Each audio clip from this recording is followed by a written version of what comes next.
So as far as my life, well, honestly, we're a little bit off this to the side, but my most cherished time is has to do with my family, my husband, and I had two children. Now, while I was an astronaut, I flew my first mission in space in 1995, and then my daughter was born. I flew my second mission. I flew my third mission, and then my son was born, and then I flew my fourth mission. So I was really doing the juggling routine. Fortunately, I had help from my husband, and we had a nanny who was absolutely great.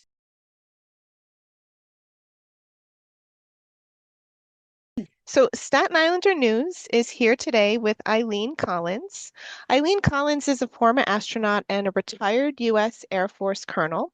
She retired from the Air Force in January 2005 and from NASA in May 2006 after a 28-year distinguished career.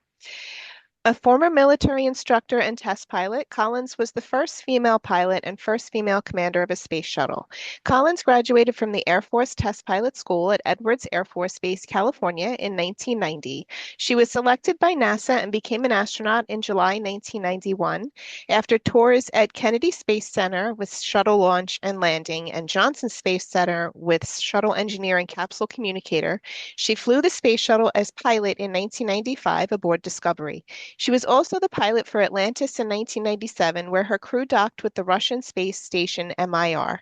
Collins became the first woman commander of a U.S. spacecraft with Shuttle Mission Columbia in 1999, the deployment of the Chandra X-ray Observatory. Her final space flight was as commander of Discovery in 2005, the return to flight mission after the tragic loss of Columbia. She has logged more than 6,751 hours in 30 different types of aircraft and more than 872 hours in space as a veteran of 4 space flights. So good afternoon, Eileen. It's good to have you with us. Hi, great to talk with you. So I wanted to first ask, how did this film come about as an idea, and how did it become a reality? Yeah, so how it came about originally was through the book. So during the pandemic, I sort of ran out of things to do because all my travel canceled. So I decided to write a book, and I had a co-author, Jonathan Ward, who helped me get everything done on time. And the book was published at the end of 2021. Now, within a couple of months, the book was read by a film producer named Keith Haviland.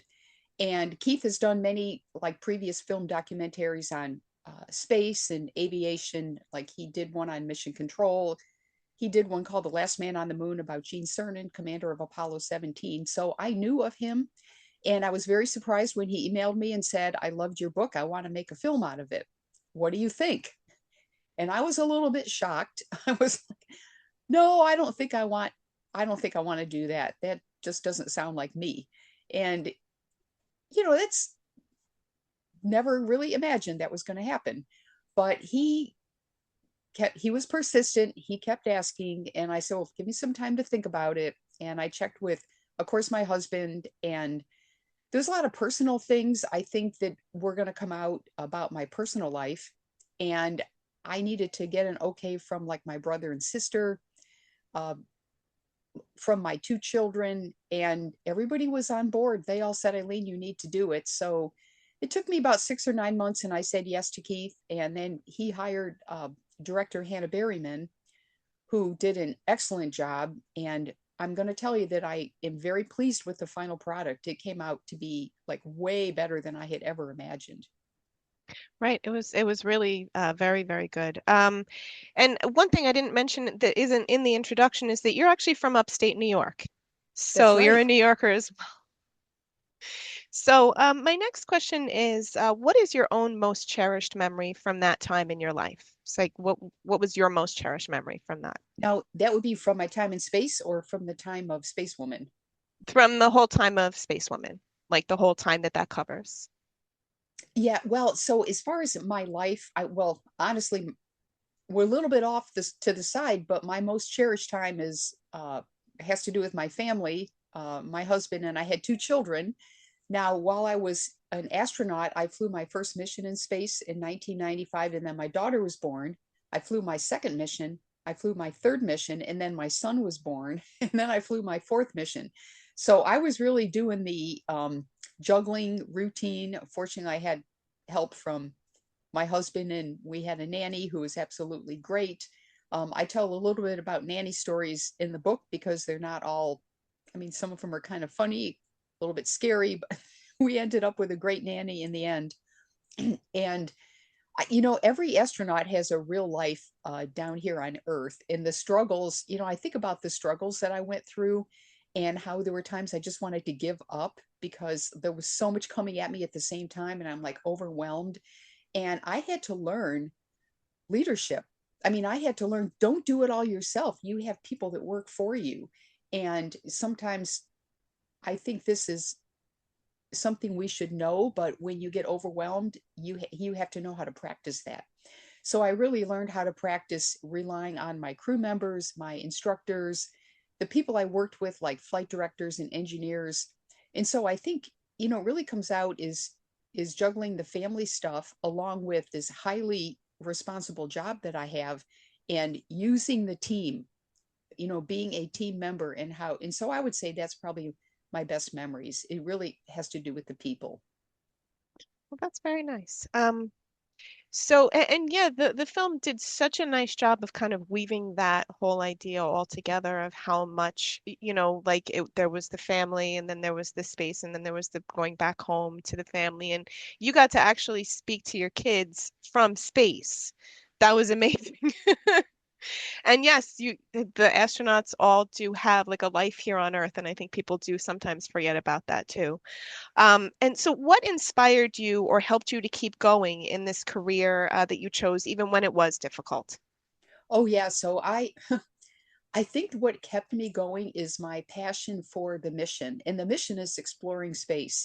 Ever since I was a little kid, I was fascinated by exploring. And I think it really started with reading books. Like I would, as a kid, my mom would take us to the library, and I'd bring home stacks of books on like mostly animals. I was really interested in like dogs and horses and bugs and, things that young girls are normally interested in.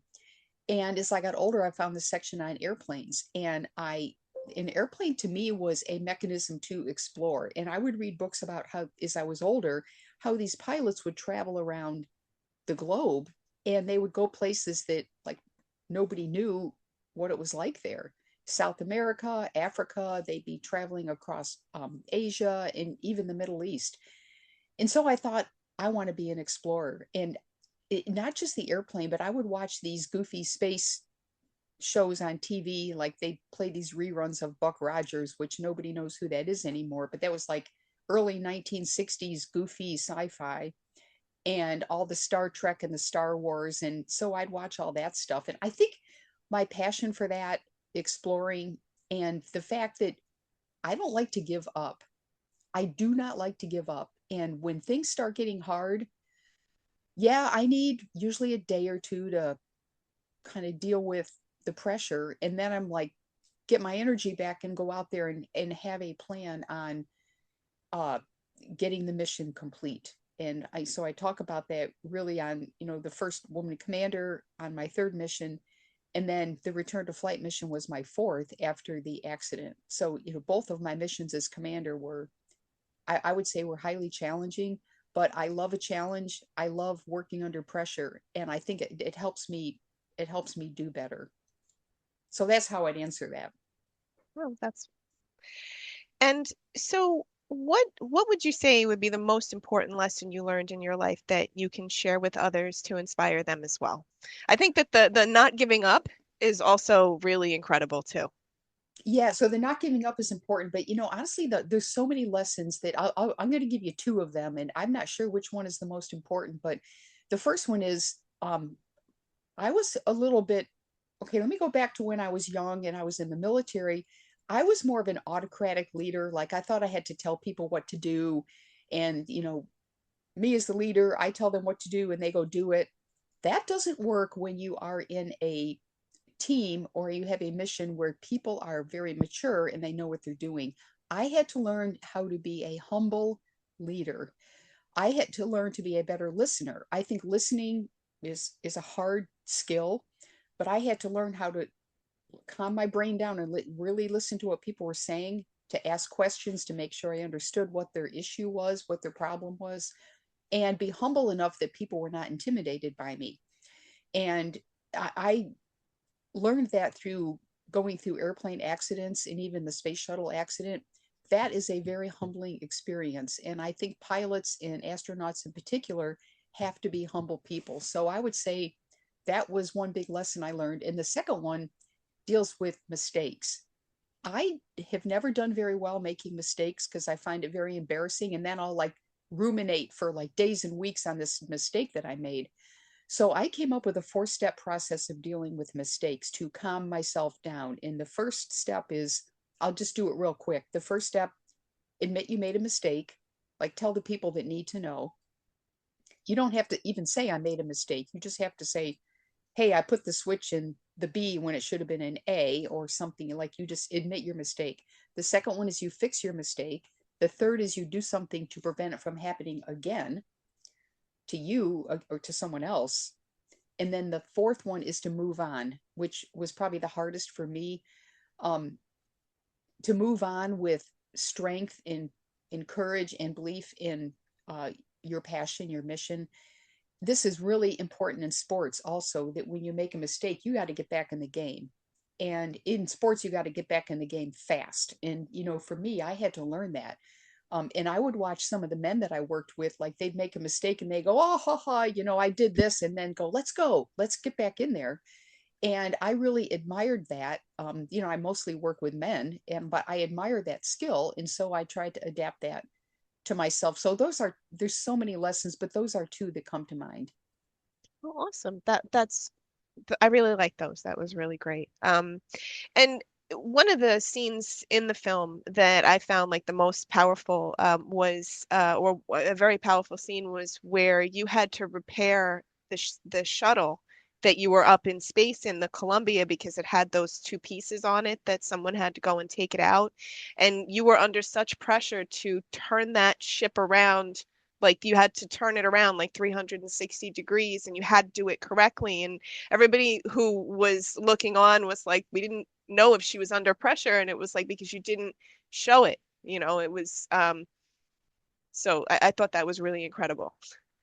Yeah, we were really confident. By the time we flew, it called the RPM, the Rendezvous Pitch Around Maneuver, which is sort of the peak of the film that happens towards the end of the film. And that is by far the way Spacewoman, the film, uh, I want to say shows how that or depicts how that whole maneuver happened is brilliant. I mean, it's the best depiction I've seen ever. They got the music going, they got the camera lenses clicking, they got the close-up views of the bottom of the shuttle, which I've never seen it shown like that. But of course, we were inside the shuttle at the time, so we couldn't see what was going on outside. But there's a whole good story behind that, the way that RPM maneuver was developed from the first meeting that we had, where people were saying, no, no, you can't do that, you can't do that. And then I would say the conversations about, yes, you can, and here's why. And my suggestion that we try to do it in the simulator, and we developed it, and we performed the maneuver, and we were only 600 feet away from the space station. We did a 360 flip around to look for damage. And that maneuver was so successful that every shuttle mission after ours did the same thing with very few changes to it. And we did discover some damage. Like you mentioned, we had two gap fillers that were popping out, and we actually had to do a spacewalk. Steve Robinson, my crew member, who was trained on the spacewalks, went out and he pulled those gap fillers out, and that And he relieved. had to only pull out those two and not pull out anything else, which was extremely skilled as well. That's right. I told him, Steve, do not pull out a tile. We need those. Those tiles are part of our heat shield. And he's like, don't worry, boss. Don't worry, boss. I'm not going to pull out a tile. So that was all the questions that I had, and it looks like we're probably like about at our limit. So I really appreciate you taking the time to speak with us. It was really great to speak with you. Yeah, and thanks for your interest in Spacewoman. And I very pleased with the film, and I think I want to give kudos to um, Marcelo Zarvis, who wrote the music. He did a tremendous job, as well as, you mentioned our producer Keith Haviland and our director Hannah Berryman. And we also had Natasha Dack. She went through all of my photos and all the NASA. She was very patient going through all that. I want to say archives. Would that be the right one? She went through all the archives, and there was a huge team. They just did. I don't know anything about filmmaking, but they did a super job. Yeah, they definitely did. Thanks for Okay, the interview. thank you so much. It was really great meeting you. Bye And bye. so